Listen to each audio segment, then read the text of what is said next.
Super tasty and super soft தேங்காய் பன் செய்யறதுக்கு நம்ம ஃபஸ்ட்டு ஈஸ்ட்டை ஆக்டிவேட் பண்ணி வச்சிடலாம். அதுக்கு 1/2 cup lukewarm milk, 1 teaspoon sugar, 2 teaspoon yeast போட்டு நல்லா கலந்து விட்டுட்டு நொர வர வரைக்கும் நம்ம வந்து ஈஸ்ட்டை ஆக்டிவேட் பண்ணி வச்சிடணும்.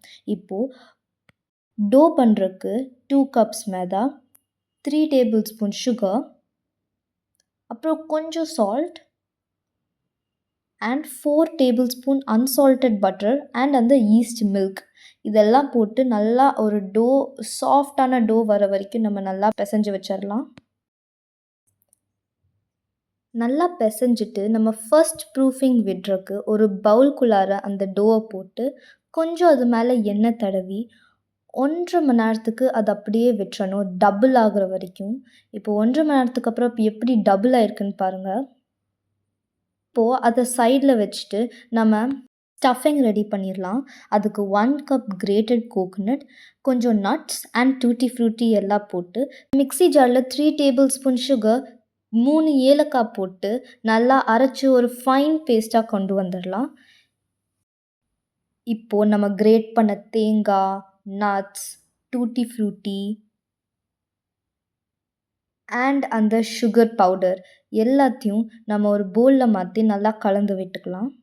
இப்போது அந்த மாவுலேருந்து ஏர் ரிலீஸ் பண்ணிவிட்டு நம்ம வந்து கொஞ்சம் ரோல் பண்ணிவிட்டு 2ஆக பிரிச்சுக்கலாம்.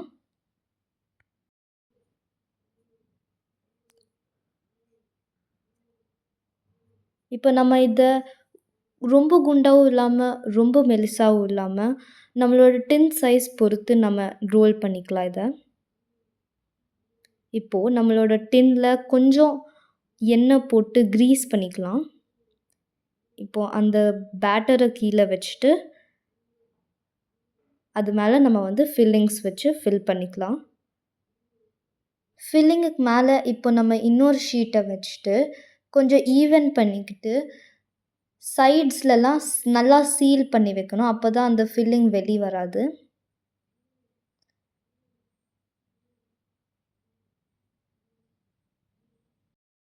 இப்போது இதுக்கு மேலே கொஞ்சம் ஆயில் அப்ளை பண்ணி செகண்ட் ப்ரூஃபிங்குக்கு 15 மினிட்ஸுக்கு விட்டால் இன்னும் கொஞ்சம் நல்லா பல்ஜ் ஆகும்.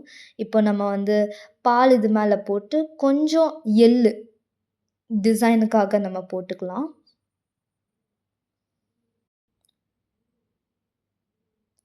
இப்போ நம்ம இதை எடுத்து குக்கரில் கொஞ்சம் சால்ட் போட்டு இதை 30 மினிட்ஸுக்கு நான் வந்து குக்கரில் வைக்க போகிறேன்.